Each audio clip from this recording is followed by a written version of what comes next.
The movie begins in the year 1050 with a group of Viking ships heading to raid a monastery in Normandy.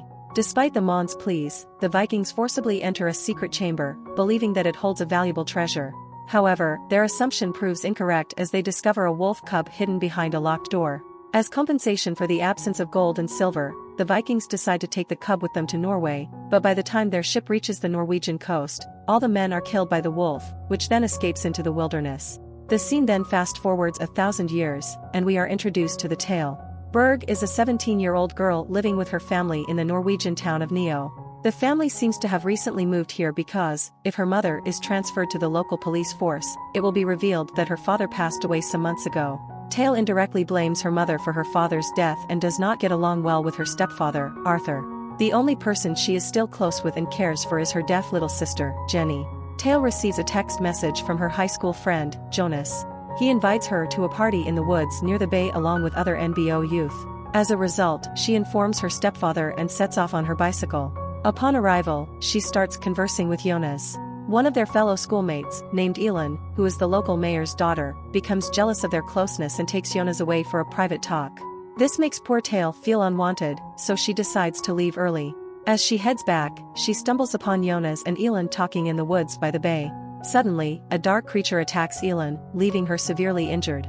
Jonas runs away in fear while Tale rushes to help Elin, but she gets injured herself as the creature slices her shoulder. Following this, Elin is dragged into the woods, ultimately leading to her demise. Sometime later, the local police and paramedics arrive at the scene.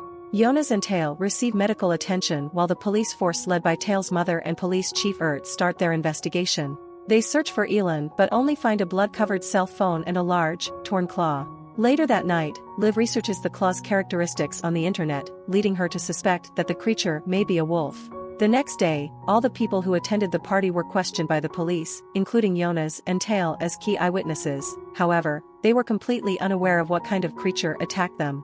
In the meantime, Elin's mutilated body was found deeper in the woods and sent for an autopsy.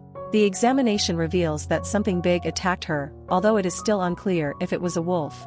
The forensic expert reports that the creature dragged her far enough, as many pieces of flesh are missing from her body. In order to confirm the creature, the police force calls in the help of an expert from the veterinary college named William. Before that, a mysterious one-armed man named Lars visits the police station and asks permission to meet the chief of police. Shortly after, he speaks with Liv and shares his belief that the creature is a werewolf, a hybrid of a human and a wolf. He claims to have dedicated his life to tracking this creature throughout Scandinavia. Lars also asserts that this werewolf comes out during full moon nights and craves human blood. Unfortunately, Liv doesn't believe the man and dismisses him. She believes that he is a drunk who is talking rubbish. Despite this, the Slarg gives her a silver bullet, emphasizing that it is the only weapon capable of killing the beast. In the evening, Jonas summons Tale to a restaurant and apologizes for involving her in the incident. In response, Tale comforts him, explaining that no one should bear blame for what occurred. After a brief conversation, Tale walks out and stumbles upon Elin's friends, who accuse her of cowardice and failing to help their friend. This deeply upsets Tale, prompting her to cycle back home, seeing her in a disturbed state. Liv attempts to talk to her, but Tale doesn't want to listen. The following day, William arrives at the police station and begins his examination of Elin's corpse. Based on the injuries of the victim and the claw found on the scene, the vet concludes that it is an unusually large wolf with this information in hand. Liv and Ear hire a hunting force and set out into the woods with the intent of killing the creature, unless it turns out to be a hot teen with a six-pack upon their arrival. Under the joint leadership of Liv and Ear, they begin their search with the help of a tracking dog. As they venture deeper into the forest, they stumble upon a headless corpse, which is identified as an asylum. Recognizing the severity of the situation, Liv calls for additional backup. She assigns 2 hunters to remain and guard the body until backup arrives, while she and the rest of the team proceed further. After a while of walking, the group comes across an abandoned cave. Liv decides to investigate it, so she cautiously makes her way inside. She soon discovers a dark M shaft with a ladder that leads downward. As she descends, she is momentarily startled when she finds the missing head of the body they found earlier. Meanwhile, the hunters guarding the corpse hear a menacing roar. Before they can react, the creature launches a surprise attack, resulting in their unfortunate deaths. The rest of the team hears their screams, and soon after the creature closes in on them, it claims the lives of 2 more members of the hunting party and inflicts serious injuries upon Ire. Liv hurriedly climbs out of the mine but comes face to face with the creature at the top of the ladder. At this moment, the true nature of the creature is revealed. It is indeed a wolf. The wolf lunges at her, causing her to tumble back into the shaft. This injures her wrist, prompting her to scream in pain. As Liv crawls away from the advancing wolf, she manages to grab her gun and fire at it, but the bullet appears to have no effect on it. Soon, Liv runs out of ammo, leaving her at the mercy of the wolf. But just then, she remembers the silver bullet given to her by Lars, acting swiftly. She loads it into her gun and fires at the wolf, killing it once and for all in the next scene. Liv wakes up in the hospital, where her injured wrist is placed in a cast. Ayert, on the other hand, is revealed to be in a coma, and tragically, none of the other hunters survived in the midst of all these events.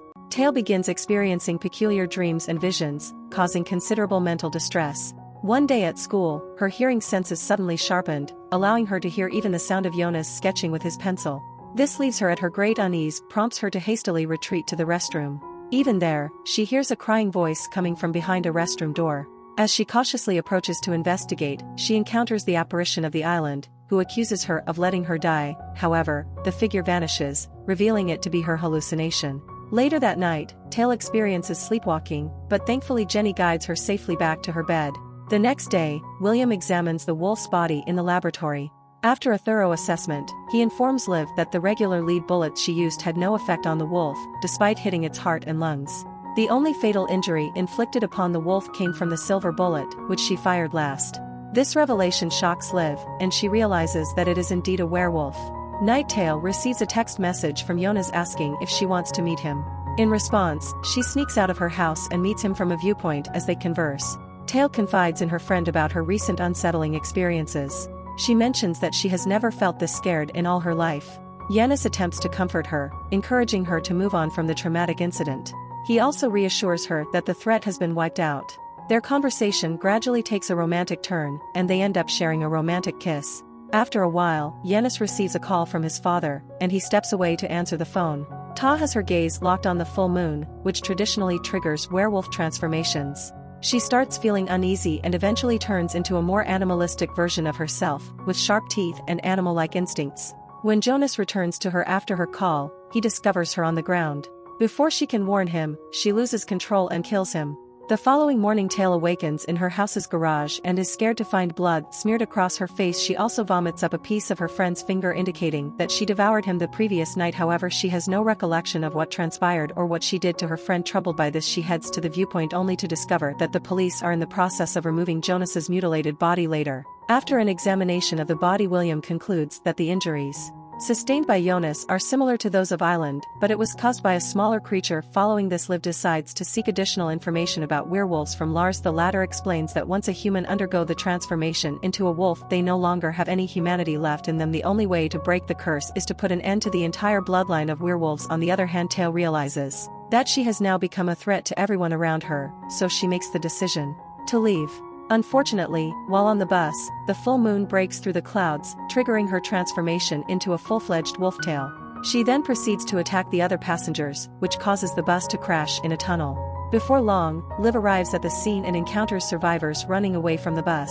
She grabs her weapon and cautiously approaches the wreckage, but the wolf appears to have already departed, leaving behind a scene of carnage. During her brief inspection of the bus, Liv spots her daughter's torn clothing as well as her locket. Just then, William arrives at the scene with shocking information.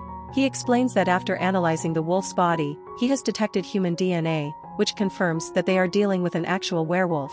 Hearing this, Liv realizes that her daughter has now become the new werewolf in the next scene. Tail, in her fully transformed state, returns home and approaches Jenny. The two come face to face, but the werewolf seems to recognize her sister. Nevertheless, Tail's stepfather intervenes and fights her, using a lamp as a makeshift weapon. He manages to take Jenny to their car and speed away, but unfortunately, Arthur appears to have been bitten by the wolf during the confrontation, causing him to lose a lot of blood. Due to this, he eventually passes out behind the wheel, resulting in a deadly car crash. As the crowd notices the accident, they approach the crashed vehicle to help, but they soon fall victim to Tail. The werewolf then goes on a murder spree and devours their flesh. Witnessing this tragic scene, Jenny takes matters into her own hands and bravely walks towards Tail. She attempts to calm her sister down, and for a moment she is successful in doing so, but soon after Liv and William arrive on the scene, with William using a tranquilizer dart to subdue the wolf while Liv rushes to grab Jenny. The trio then seeks refuge in an empty store to protect themselves as they struggle to keep Tail out. Liv orders Jenny to hide behind the counter. Just then, Lars arrives in his RV and crashes through the store's front entrance in an attempt to hit Tail. Reckless action leaves Liv, William, and Lars seriously injured, but Tail is still unharmed. The werewolf proceeds to kill Lars and then launches an attack on Liv. Liv uses all her strength to hold the tail off by using her wrist cast as a shield as the werewolf bites down on it. Liv orders an injured William to shoot another tranquilizer dart, realizing that William is in no condition to help. Jenny takes the dart and stabs it into her sister's side, putting an end to the attack. In the aftermath, Tail is seen confined in the veterinary clinic in an unconscious state.